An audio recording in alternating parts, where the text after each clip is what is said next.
Welcome to Jagat Guru Nanak Dev Punjab State Open University.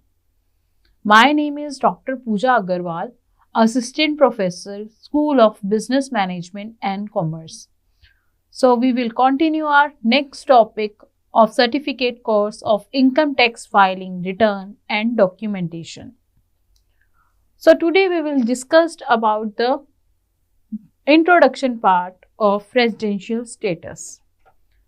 Earlier we have discussed about the basic terms of Income Tax Act. So now today we will discuss about residential status. So firstly, before starting this topic, I want to discuss some basic terms like all taxable entities are divided in the following categories for the purpose of determining the residential status. किसी भी entity का residential status find out करने के लिए हमें उसे इन categories में divide करना पड़ता है. सो फर्स्ट कैटेगरी है आपकी individual we have already discussed XYZ. Second is HUF. Third one is firm और AOP. Next one is a companies, any other person, every other person. So we have classified the taxable entity in 5 categories for determining their residential status. तो किसी भी person, किसी भी entity का residential status find out करने के लिए हमें उसे 5 कैटेगरीज में डिवाइड करना है. So now next part is Section 6. This is very important section. Section 6 of the Act divide the assessable person in 3 categories. कोई भी ये जो स्पेसिफिक सेक्शन है, सेक्शन नंबर 6, ये किसको फर्दर कैटेगरीज में डिवाइड करता है? असेसेबल पर्सन को 3 कैटेगरी में. First one is a resident. Next one is resident but not ordinary resident. Third one is a non resident. So there are 3 categories: resident but not ordinary resident, and non-resident. So as per this diagram, first residential status is divided in these sections: resident or non-resident.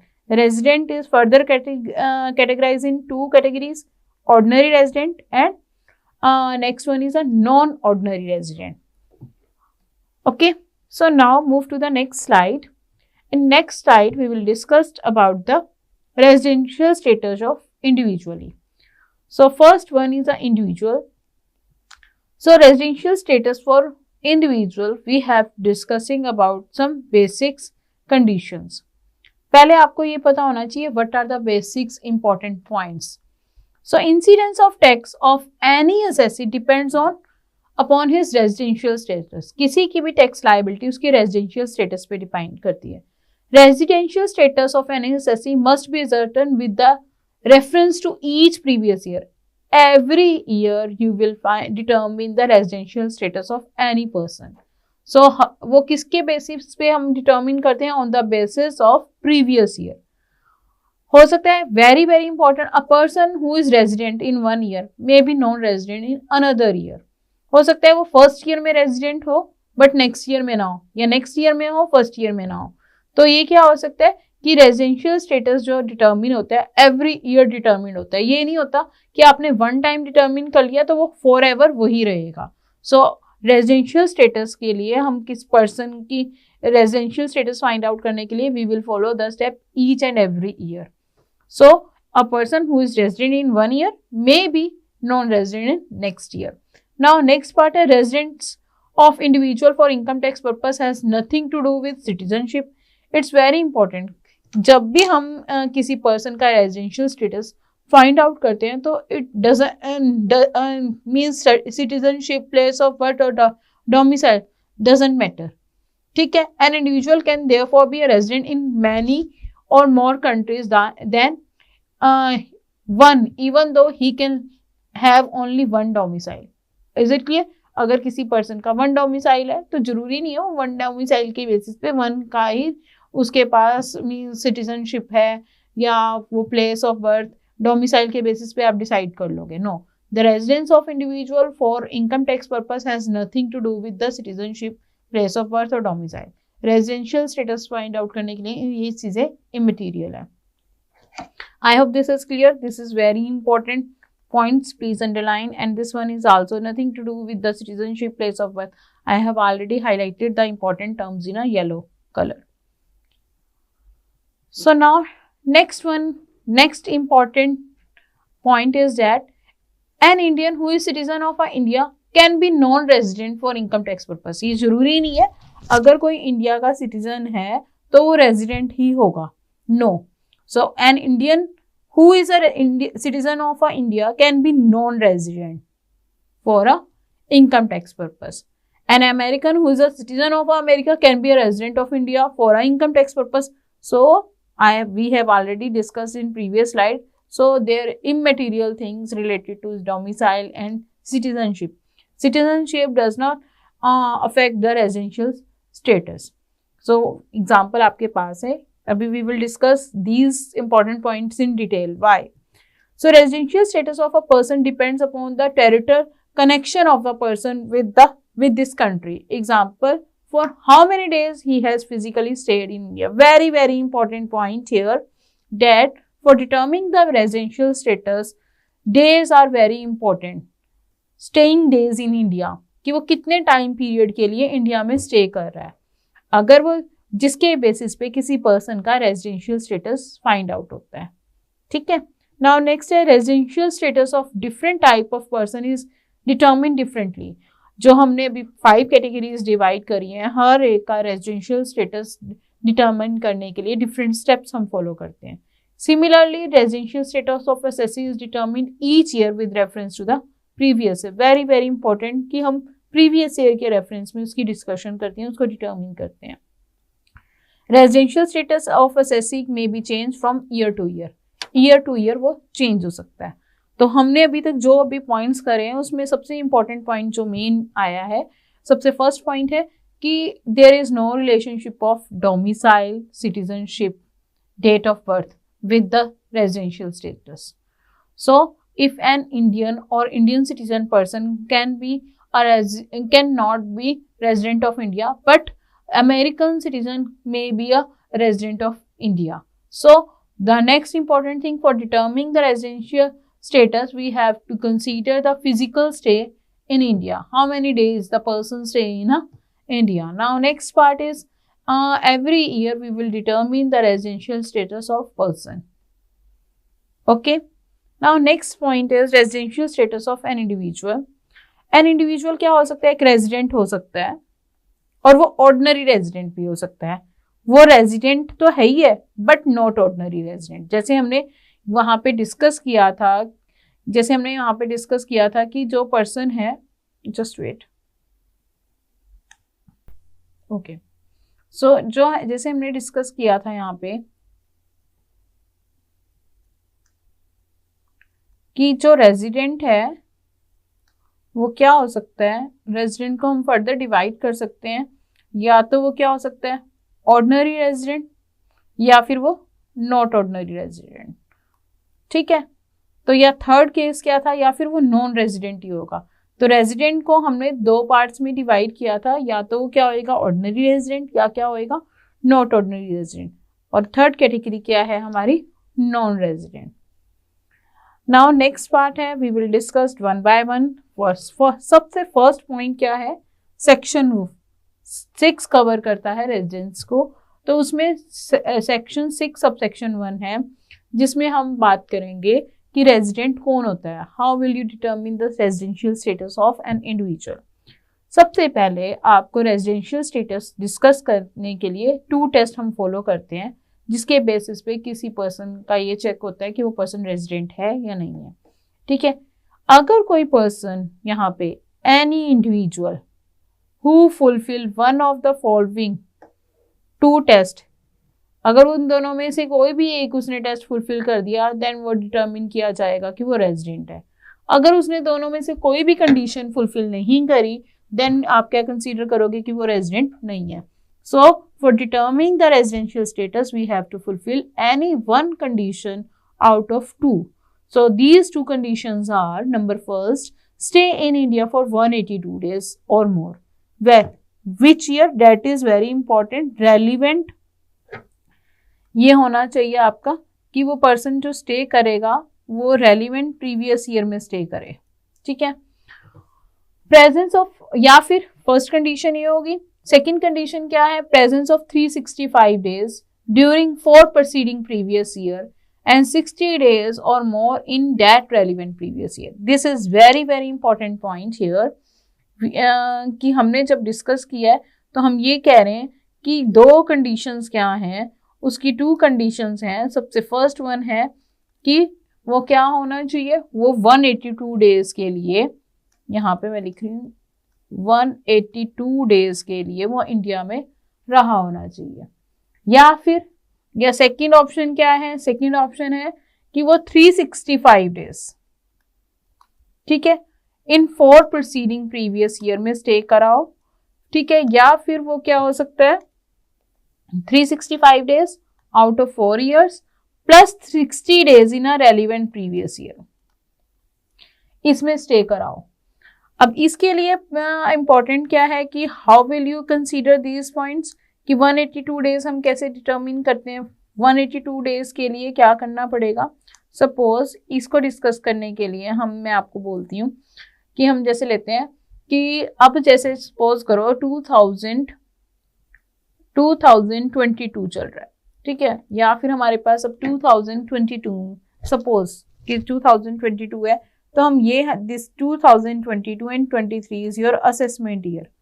तो previous year कौन सा होगा आपका, previous year होगा आपका 2021 as well as 2022। इस period में person कितने डेज इंडिया में रहा होना चाहिए, 182 days. This is as per the first condition.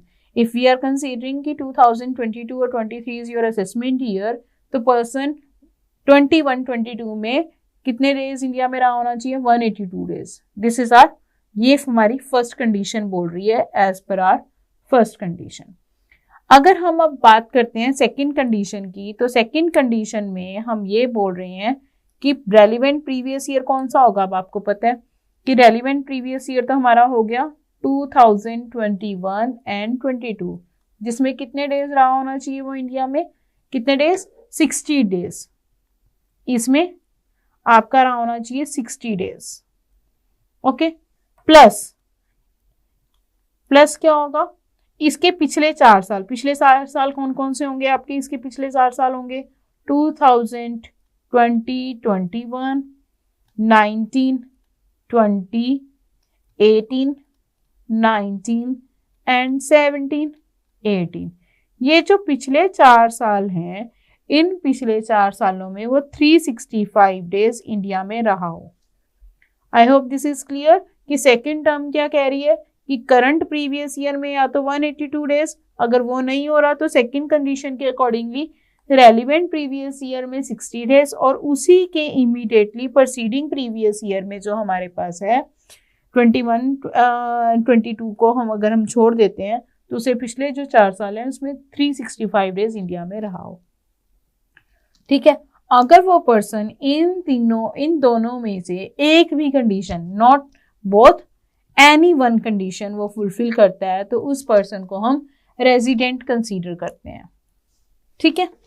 तो इफ द इंडिविजुअल, अगर हम बोलें if the individual satisfied any one specific any one of the condition mentioned above, अगर वो सेटिस्फाई कर रहा है then he is consider as a resident.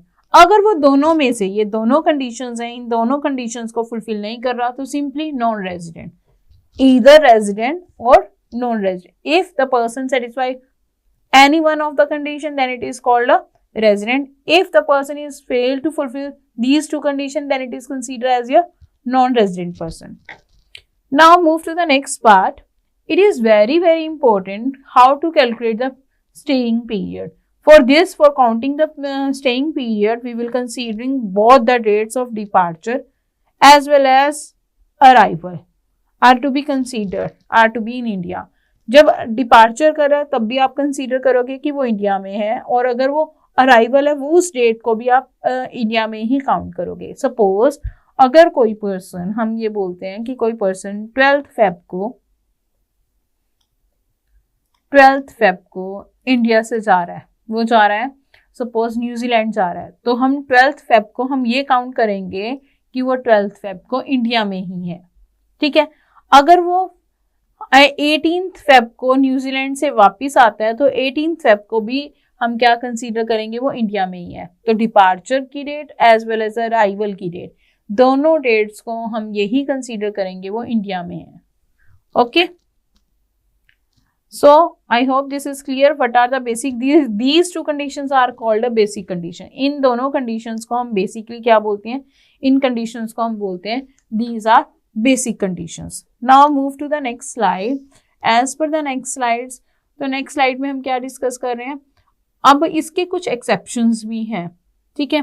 अब exceptions मैं बताती हूँ। जैसे फर्स्ट केस है, अगर हम इसी पॉइंट को भी रेजिडेंट जो पॉइंट है कि किसी पर्सन को रेजिडेंट है, अब मैंने आपको बताया रेजिडेंट तब होगा जब कंडीशन फुलफिल कर रहा है, अगर दोनों कंडीशन फुलफिल नहीं कर रहा तो वो नॉन रेजिडेंट है। अब आते हैं for Indian citizen going abroad, अगर कोई इंडियन सिटीजन है वो अब्रोड गया है जॉब पर्पस के लिए, और या वो मेंबर है क्रू का, ठीक है, और जॉब ऑन अ जॉब और as a member of crew of a Indian ship, उस केस में क्या होगा।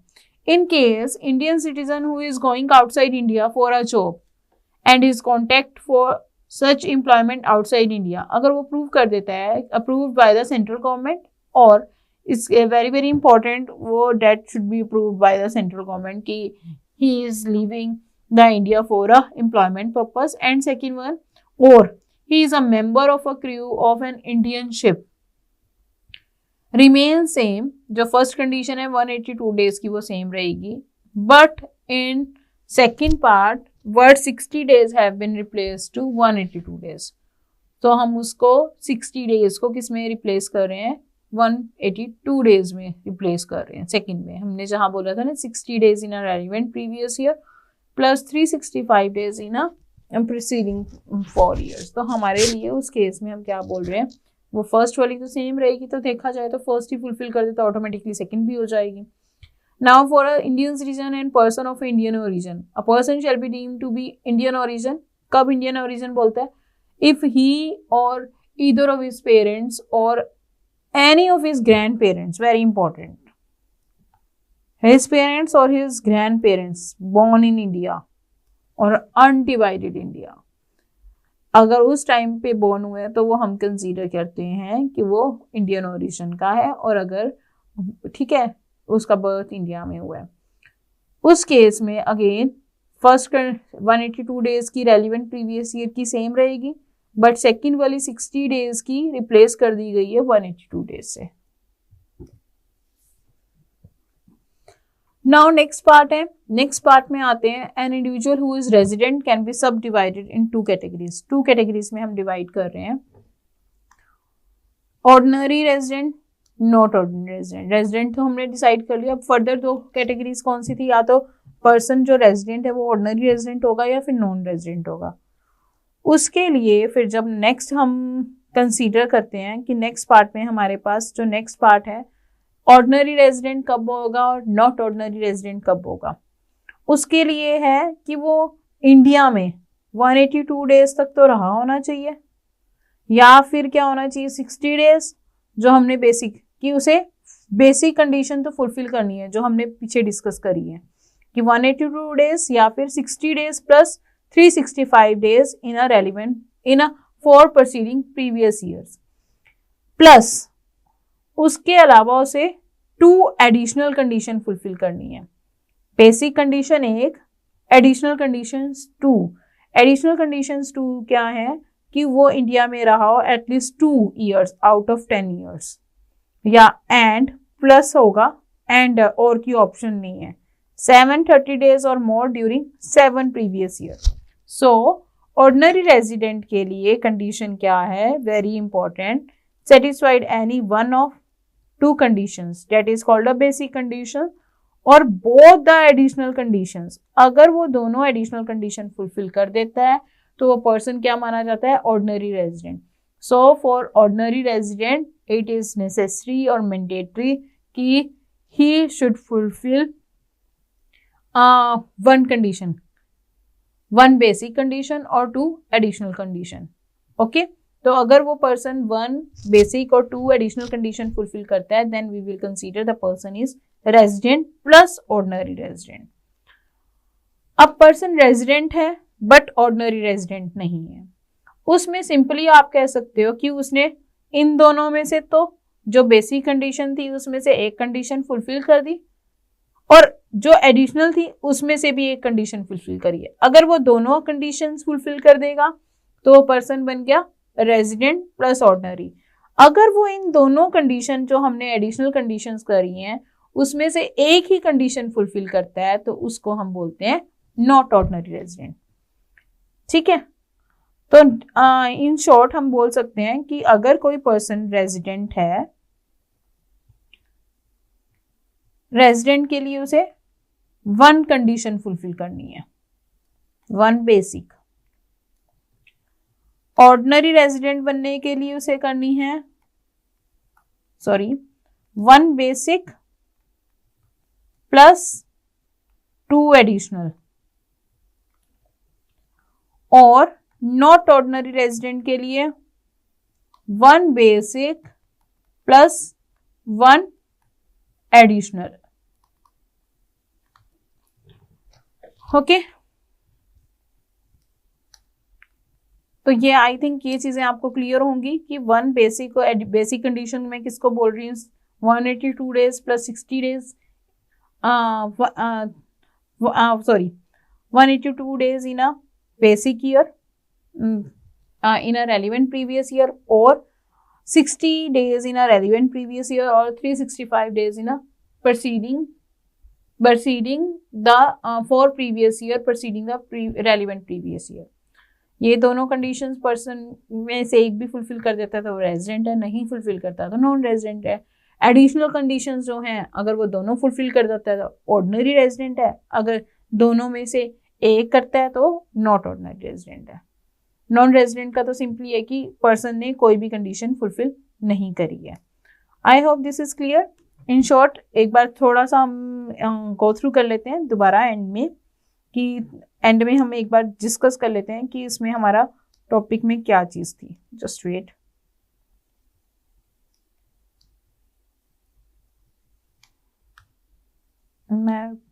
my pen is not working now। so first one था रेजिडेंट। अगर हम शॉर्ट में करते हैं रेजिडेंट के लिए 1 basic out of 2, ordinary resident के लिए 1 basic plus 2 additional, not ordinary resident के लिए 1 basic plus 1 additional। So in this video we have learned about the residential status and we specifically focus on a status of residential status of individual। So next video we will discuss about the next category of the assessee for finding their residential status। Thank you।